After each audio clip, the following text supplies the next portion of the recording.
Hello there, welcome to the Saroy channel, wherever you are in the world, and so much love to each and every one of you. How are you doing? I do hope you're doing marvellously well. I'm doing great, thank you very much, and I'm delighted you've joined me for part 2 of our story. So before we get started, don't forget to subscribe to the channel, click the notification bell and the thumbs up. 1 week later, it took me an entire week to sort out the bumbled chaos and tangled disarray of my thoughts that were so knotted up inside me, I could barely see the wood for the trees. The inquest was rather straightforward, and the manner of Miller's tragic fortuitous death was deemed an accident. I was not expected to attend the inquest, but I did as somehow I perceived it was the right thing for me to do, given that on paper me and Miller were still legally considered man and wife. The police kept me updated through conversations with various members of the force. I managed to ascertain the rough location of the mysterious Gladstone Hall, as any searching online came up with no hits. It was almost as if the place did not even exist. I was fortunate enough to get some compassionate leave from my job, even though I think my boss perceived that compassionate leave was being rather stretched as a term, given that me and Miller had been separated for years. But as his wife, I insisted on adhering to the policies. I was, after all, still a grieving widow, who had as much right to claim these privileges as any other spouse. It was difficult to explain to any members of staff at the brewery office where I worked that I needed to see this place Gladstone Hall for myself, where my late husband had breathed his last. Was it a morbid sense of curiosity? I couldn't be sure. Or maybe I was searching for closure in the marriage that had once held so much budding potential, but the seeds of its promise had regretfully never burst into bloom, which happens to so many, much like myself. Perhaps I really did need to finally draw a line in the sand, to close up one chapter of my life and begin another. Beyond anything else, I needed to explore the area around Gladstone Hall, to find out what it was that had drawn my resolutely urban-dwelling husband to this uncharted part of Kentucky. And so there I was, with a knapsack on my back, all booted up on a remote country trail, on a very windy path, with a large map in my hands that was flapping away in the wind like a large cantankerous white sail. I tried to navigate my way to Gladstone Hall, which by all accounts was in the middle of nowhere, but I could understand why someone would buy a property in an area like this, where you could live among the birds so freely, among the indigenous wildlife and the trees. You could block out the outside world and become one with nature, enjoying the peace and tranquility it so generously offered in its rich abundance. I had carefully parked my white Honda under the canopy of a large sculptural-looking oak tree on the edge of a weather-beaten road that looked more like a path, as it was heavily clustered with rocks and the debris of twigs and fallen leaves, and at one time it may have been asphalted, but that was all but a faint, distant memory of the past. Perhaps the authorities had deemed the place was so far off the beaten track that maintaining the road was not high on its priority list, an expense that they would rather avoid and conveniently overlook, to focus on more pressing things the council deemed more important. It had meant my drive had been a little like a roller coaster ride on an adventure playground, and for me the wobbles, bumps and shakes had not been remotely fun. I wondered how my car would fare tackling such terrain like this. I was not an outdoor girl by any manner of means, and never had been. I considered myself to be proudly sedentary, an urbanite, whose most arduous exercise was reading books and magazines, watching Netflix, avoiding housework like a deadly plague, and swinging into the occasional boutique at random, on the spur of the moment, to buy a pretty dress once in a while, as every girl likes to treat herself. My idea of outdoor entertainment or pursuits was a happy retreat to Sofa World, and any connection with wildlife was spent watching one of Sir David Attenborough's wildlife documentaries. I had ambled down a long footpath, surrounded by a large friendly congregation of lofty trees that looked suspiciously like oak and red maple trees. But what did I know about such things? There was a sign with an arrow on it which read Gladstone Hall this way. At least I knew I was going in the right direction, and someone had had the courtesy and foresight to actually put a sign up. But I still felt out of my depth, like a fish out of water, as I huffed and puffed, my breathing fast and furious, my fitness levels leaving much to be desired. I had taken up a gym membership once for 2 years, but my well-meaning good intentions had been flung to the wayside, like a finished pack of Doritos or an old apple core, tossed out of the car window, lying abandoned on the pavement, long since forgotten.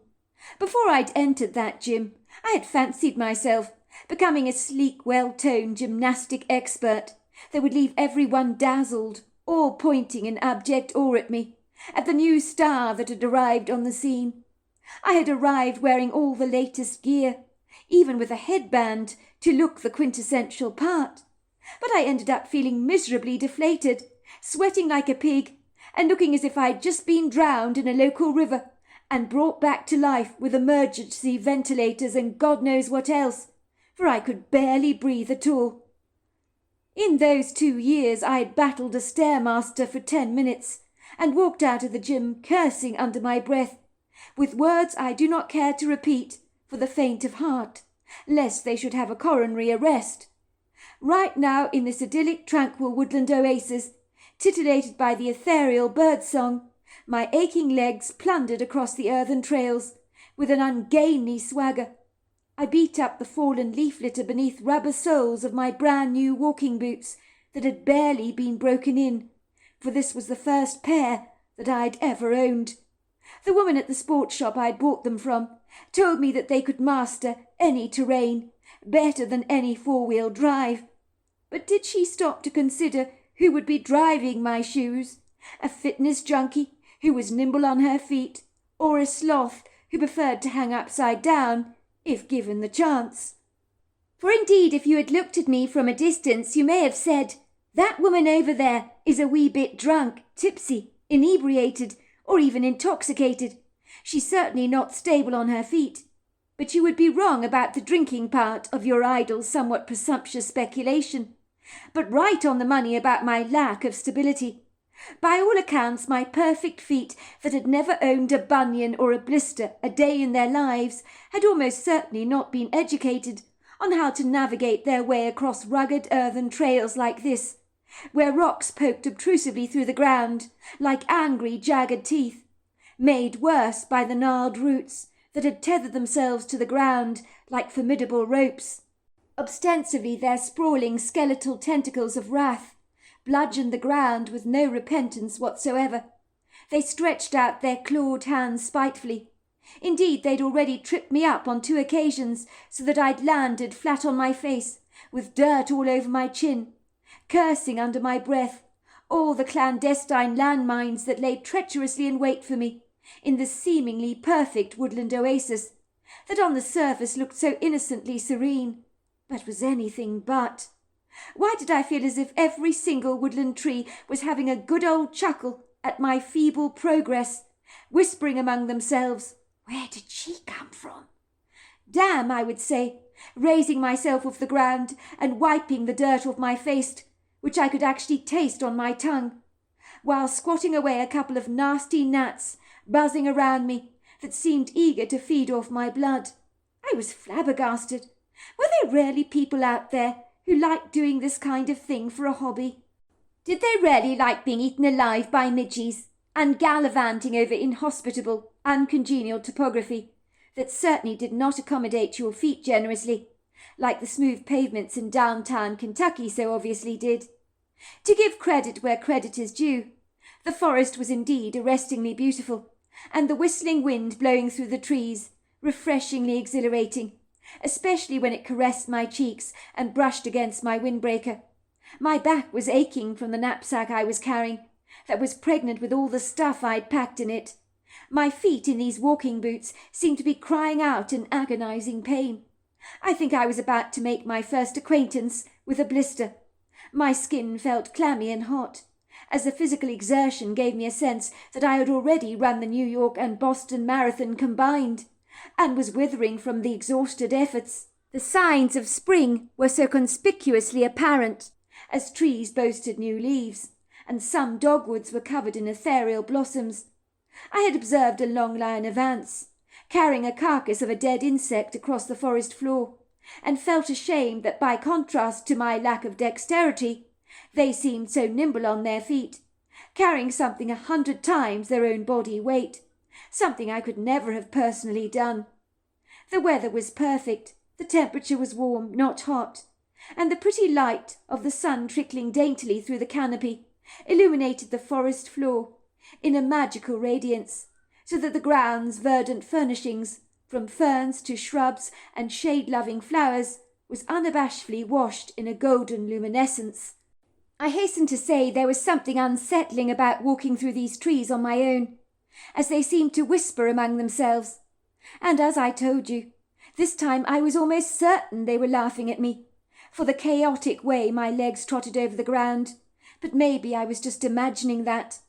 I'd seen a couple of squirrels who had stared at me through curious brown eyes, and eyed me with an inquisitiveness of note, as if they'd never seen anyone as ungainly as me before.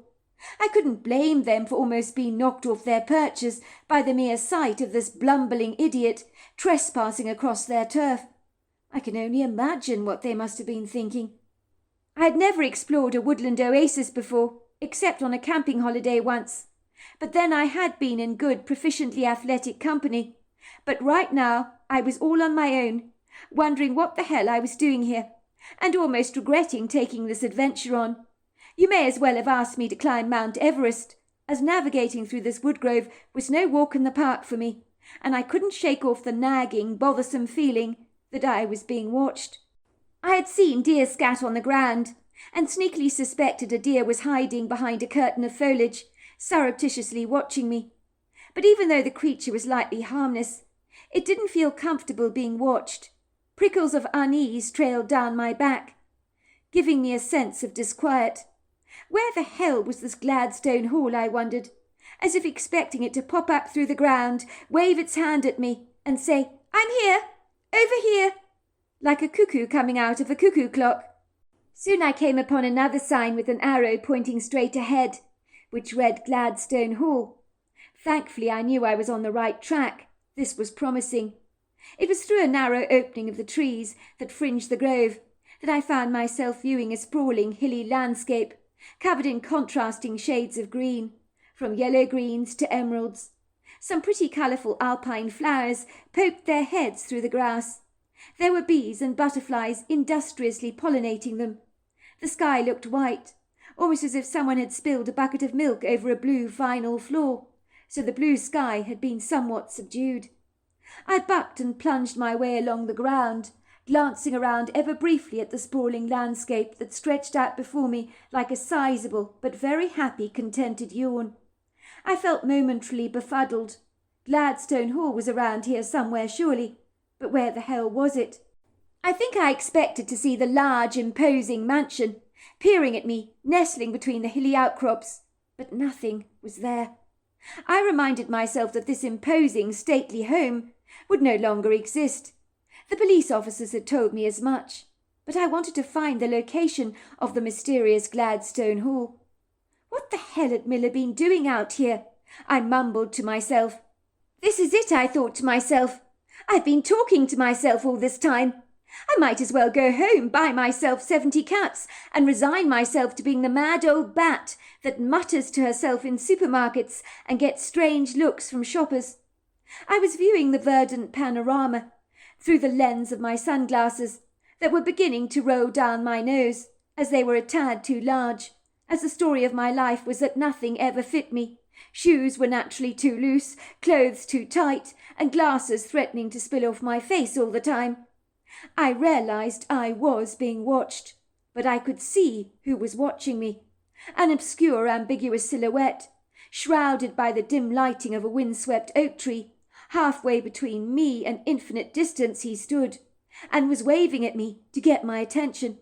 But to me he was all but a blurry outline, a rough sketch against the uneven horizon, amidst the burgeoning viridescent silhouettes of wild briars and trees, and the white sky. I couldn't make out much detail about him, other than his thick black clothing blowing in the wind. Granted, it was a cool day, but this man looked like he was outfitted for an expedition to the Antarctic, as his clothes appeared to be thickly woolly and clearly designed to protect him from the blistering cold. Was he really that freezing, I wondered? Then again, I had been walking for a long time.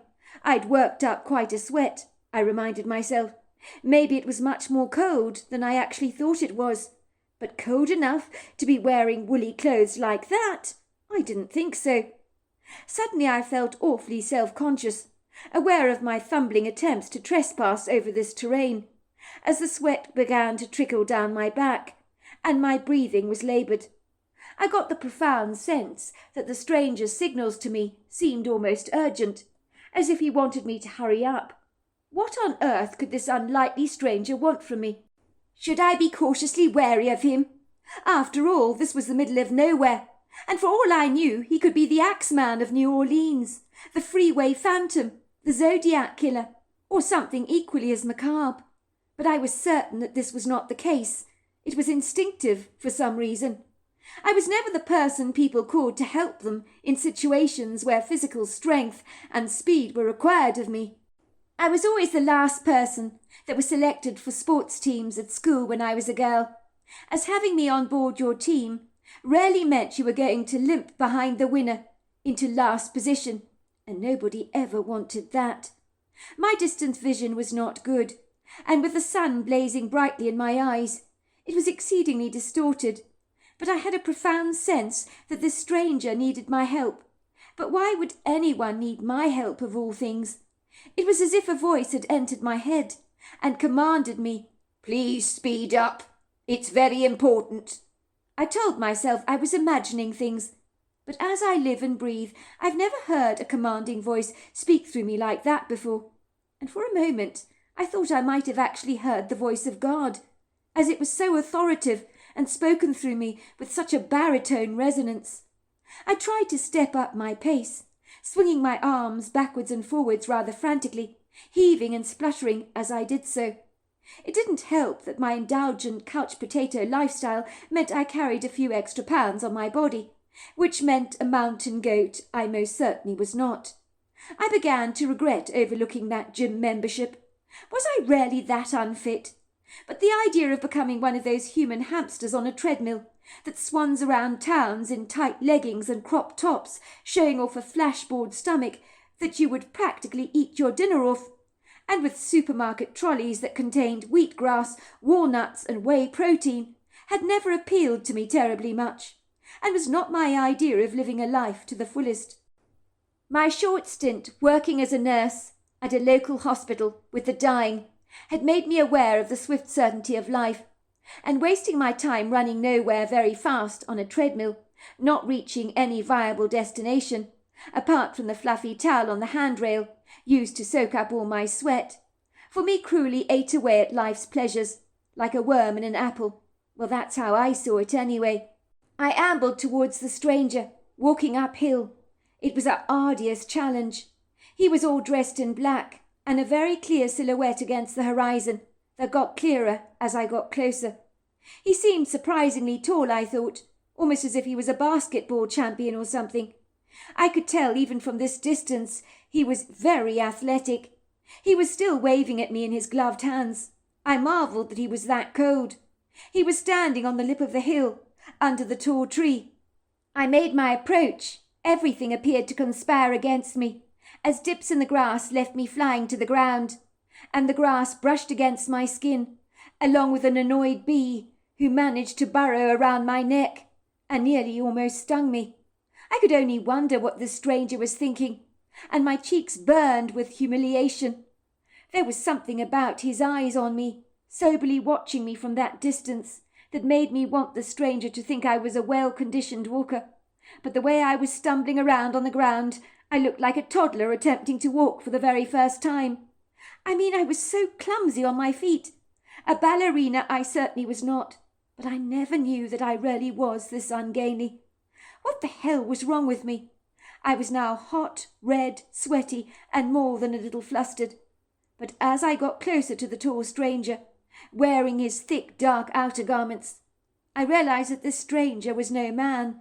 He was a Bigfoot, and that the outer garments I thought he'd been wearing were in fact his long flowing dark hair, and the gloves were his dark fingers.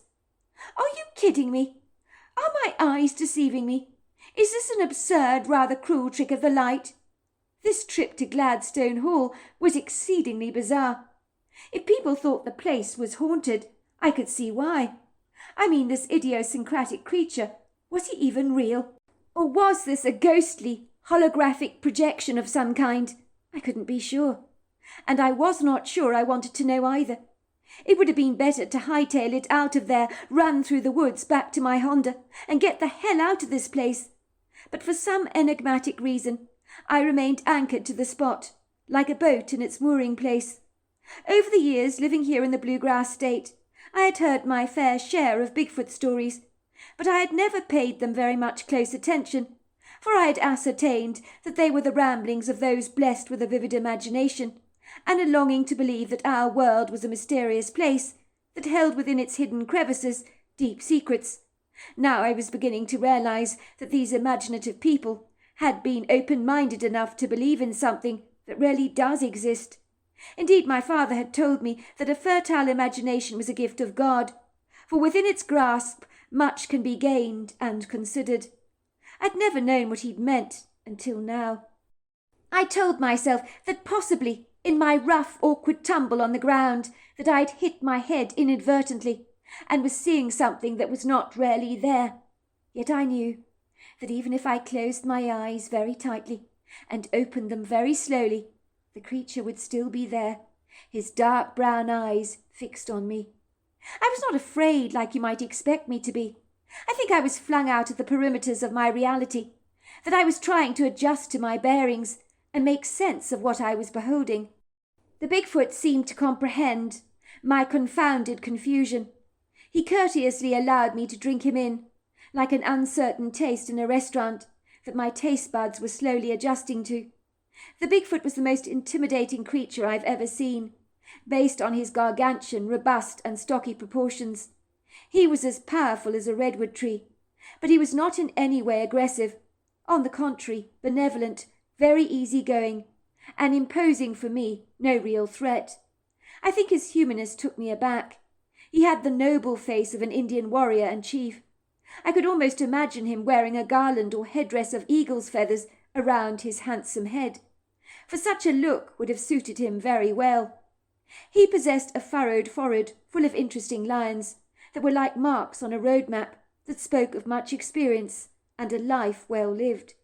He had deep-set, dark, very kind eyes, high cheekbones, a flat, large nose, and a powerfully strong square jawline that suggested he was very masculine in every regard. You could practically smell the testosterone, but not in a threatening way, more a reassurance, like the kind of male presence that makes you feel you're swaddled in safety under his wings, as if he would protect you if danger were to cross your path under his watch. I could see intelligence written in his face, beyond that of this world, as if I was in the presence of an ancient wizened soul, who had spilled in his spirit the wealth of much knowledge beyond our earthly understanding. When he looked at me, I knew he could read the long tangled chains of my thoughts, but beyond that, I felt as if he could go back in time and read every single chapter of my entire life, and that was slightly unnerving. When I had soaked the creature in like a hungry sponge, the 9-foot, very distinguished-looking Bigfoot, with its pyramid-shaped head, overlong arms, and stocky muscular body that boasted very well-developed buttock muscles and thighs, who was covered in dark hair as shiny as a raven's feathers, broke the silence with his words, that at first appeared incomprehensible to me in their tongue, but were promptly downloaded into my head in English. O mattina, holita guinasi, shonati laki, ho masavina, ho la bigani. I'm glad you've come, he said to me. Your help is needed very urgently from the young lady, for she cannot leave this place. She has still got much to do, and the road in her life has not completed its destination. You need to help her. I remember thinking, what the hell is he talking about? Who needs my help? Why? He gestured for me to follow him, and I followed him obediently across the side of the hill, wondering where on earth we were going. The Bigfoot hurriedly vanished around a bend behind a clump of weedy-looking trees, all with veiny, grisly roots that meandered across the soil like large, knobbly road maps. I scrambled awkwardly after his vague, fast-moving silhouette. It was hard to keep up with him, he was moving so fast. He was swinging his arms and legs with a nimbleness and graceful movements over the rugged landscape that gave me the distinct impression that he appeared to be floating. That was when I saw the remains of what must have once been Gladstone Hall. I was shocked, bewildered. It was hard to tell that the place had even been a sizable manor house before. It looked like a demolition site that had had a nasty run-in with a hurricane, as bricks in all sizes and shapes littered the ground in craters of ash, with the occasional skeletal wooden beam that trespassed across the ground like a long piece of firewood. There were shattered tiles everywhere, and the remnants of an old bathtub, and what looked like to be an old wood-burning stove of some kind. It was hard to know what had once been the house. Shadows seemed to float around the ruins, which caused me to shiver, as I thought with horror that this was the place where Miller had breathed his last, blown to smithereens here, with the walls, the furniture, and the roof. I hoped in my heart that he had not suffered, and had known nothing about the fiery inferno that had torched this entire place with him inside. If there was any comforting consolation, I remember that Miller could sleep through Armageddon without even awakening, so maybe he had fallen fast asleep and never woken up. The coroner believed that the smoke had killed him while he slept, and as I took in the macabre scene, for one imaginative moment the place felt conspicuously haunted, as if invisible eyes were boring into me from every side. That was when I saw her. The Bigfoot was pointing to a woman lying on the ground in a fetal position, and on her side, I could see, were bottles and bottles of empty pills. I picked up the bottle, and as was expected, it was empty. There were 5 of them, and I realized this woman had probably just overdosed. She needed her stomach pumped at once. I began to physically panic, and quickly felt for a pulse, and was relieved to see that the woman had one, but it was very faint. I hurriedly pulled my cell phone out of my side pocket of my knapsack, which I had dropped to the ground, but I couldn't get a signal. I wondered how long she'd been asleep for, and the Bigfoot told me in my head, "She's only just taken them." That was good news. If I could help her eliminate these pills before they all got into her bloodstream, there was a glimmer of hope. I immediately pulled the woman's torso up and tried to stick my finger down her throat, but that was not working. Anne was very clumsy, and she almost bit my finger in the process. At least I was getting some kind of response from her. The good news was she was groaning and moaning, and I kept shouting at her to get sick, to try and bring up the contents of her stomach, or she might die. I found a twig and thrust it urgently into her mouth, tickling the back of her throat. The woman's eyes popped open, and then staggering to her feet, she managed to empty all the contents of her stomach all over the ground, narrowly missing my walking boots. The stench of her green bile was loathsome. I slapped her on the back and forced the twig to the back of her throat again, with much protesting on her part. And then once again she hurled and hurled until she had nothing left to throw up. I hurriedly opened my knapsack to look for my medical bag, where I always carried charcoal tablets with me. I thrust about 30 of these things into her hand, along with a bottle of water, and bullied the woman to take them at once. She glared at me through her puffy blue eyes, but she seemed to be wide awake. She stared at me, and then to the Bigfoot, looking bemused, and then she said to me, "Am I dead?" "No, you're not. You're very much alive," I assured her. "But then who is he?" she asked, pointing to where the Bigfoot had been. But now he had just gone. "Who was who?" I asked. "Nothing. Never mind," she said. "I thought I saw, well, nothing." "Why did you have to make me sick?" she complained. "More to the point," I said, "what is so bad that you want to kill yourself in the middle of nowhere, where you're lucky I found you in time? because you could surely have died. That's the whole point, don't you understand? I want to die. I want to be with Miller. My boyfriend died here at Gladstone Hall in the fire, and it's all my fault. It's because of me he's dead. If I'd been here, I'd never have allowed him to use that profane gas. He was supposed to light a fire in the main room, where he was going to sleep that night. I was supposed to be with him, but I had to leave because my mother had an accident at the care home. She's got dementia, you see. Miller, well, he wanted to stay here with his equipment so we could see if we could pick up any EVPs, electronic voice phenomena. And he told me he'd got a fabulous EVP from someone called Chester, who was telling him to get out or he'd kill him. And now this had to happen. I took her into my arms and cradled her. She sobbed into my blouse, or more to the point, sweaty T-shirt. We were going to get married, the two of us. He was going to ask his wife for a divorce. He was so passionate about ghost hunting. He told me he and his ex-wife had lived in an old Victorian home, you know, in the old Louisville area, and sometimes strange things would happen there. He told his wife it was nothing. He was worried it would alarm her, but he said he knew something was going on. I met him on one of our ghost investigations at an old home in Kentucky, where we picked up some fabulous EVPs, and we've been inseparable ever since because we love the same things. And then this had to happen. Why did this have to happen? I love Miller so much. I can't imagine my life without him. I calmed the woman down and insisted I took her to the hospital for a checkup. She was discharged with a clean bill of health and was grateful to me for saving her life. I don't know what I was thinking. I was in such a low place. It was a moment of madness. These days we remain good friends, and when she discovered that I was Miller's ex-wife, it made her feel as if she had a connection to me. She remembered the Bigfoot on the scene, but thought it had been a hallucination. No, he wasn't, I assured her. I think he was your guardian angel, for he was the one that called out to me for help. Without him, you'd almost certainly not be here, as I doubt I would have found you in time. The young woman, who would have married my husband, was called Kathy. She smiled at me and said, "The world really is supernatural, isn't it?" "It sure is," I agreed. So there you are.